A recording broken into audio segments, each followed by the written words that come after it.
You've probably heard it before. You should switch to Linux. It's fast, secure, and free.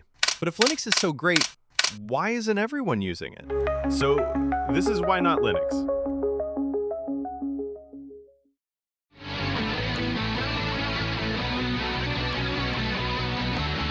Linux can be beautiful, but it can also be bare bones. If you're used to plug and play on Windows or macOS, Linux might feel like you just got handed a spaceship with no manual. Want to install an app? Get ready to type in the terminal. Want to play a game? Hope your GPU drivers like you.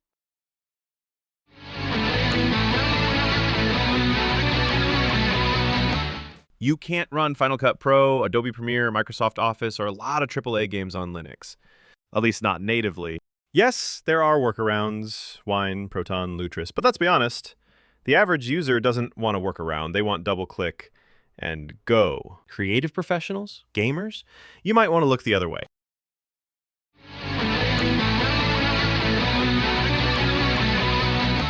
Drivers are like that friend who only shows up when things are going wrong.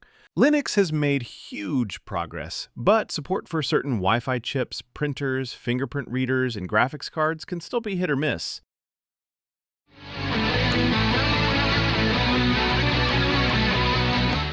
To love Linux, you almost have to want to learn, and that's great for tech enthusiasts. But grandma? Probably not. You will Google error messages, you will break things, you will reinstall your distro at 2 a.m. because sudo rm-rf/ sounded like a good idea at the time.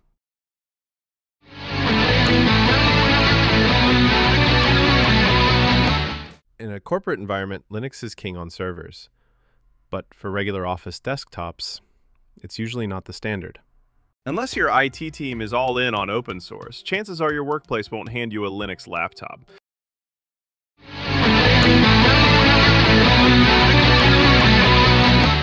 Now, don't get me wrong, Linux is awesome. For developers, perfect. For privacy nerds, amazing. For tinkerers, heaven. But for the rest of the world, there are still a few rough edges.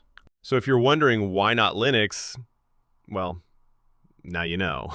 See you next time